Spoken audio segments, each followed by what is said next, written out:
இல்ல அமித்ஷா வந்து போலி என்கவுண்டர் வழக்குல வந்து 3 மாதங்கள் சிறைக்கு போனார்கள்.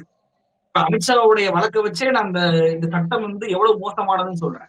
3 மாதங்கள் சிறைக்கு போயிட்டார் அப்படின்னா, இந்த சட்டம் வந்த பிறகுன்னு வச்சுக்குருவோம். அப்ப அவருடைய பதவிய பறிச்சுட்டாங்க.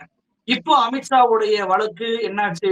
அந்த போலி என்கவுண்டர் வழக்குல அமித்ஷா நிரபராதின்னு அறிவிக்கப்பட்டாரு.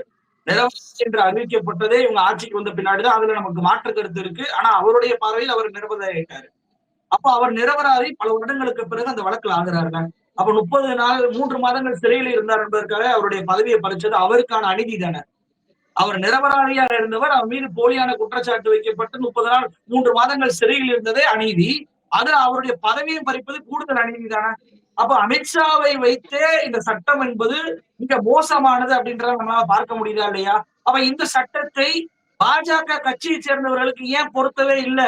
இவ்வளவு வருடங்களாக நீ செந்தில் பாலாஜி, அரவிந்த் கெஜ்ரிவால் போன்றவர்கள் அமைச்சராக சிறைக்கு போனாங்க. அவங்க அமைச்சராக இருந்து அங்க கையெழுத்து போடுறாங்க. கெஜ்ரிவால் சிஎம் ஆக இருந்துட்டு கையெழுத்து போடுறாருன்னு சொல்லி மோடி அவர்கள் பேசுறாரு. அப்ப உத்தரப்பிரதேசத்துடைய எம்எஸ்எம்இ மினிஸ்டர் எப்படி கையெழுத்து போடுகிறார்? உங்க ஒன்றிய அமைச்சரவையில் இருக்கக்கூடிய 28 அமைச்சர்கள் எப்படி கையெழுத்து போடுறாங்க? இவ்வளவு விடுங்க. கூட்டணி கட்சி தலைவர்கள் நிதிஷ்குமார் மீது 1991 ஒரு மர்டர் கேஸ் இருக்கு.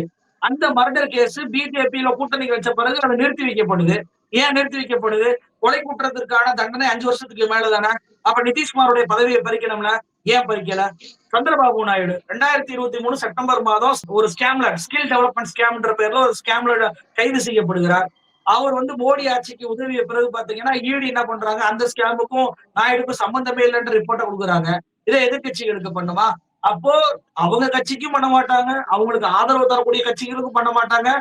அவங்க கட்சியில் போய் சேர்பவர்கள் இருக்காங்கல்ல, ஈடிய வச்சு மிரட்டி, அவங்க கட்சியில் சேர்ந்த 25 நபர்கள், மிக முக்கியமான நபர்கள். அத பட்டியல் போட்டா அவ்வளவு பெரிய பட்டியல் இருக்கு.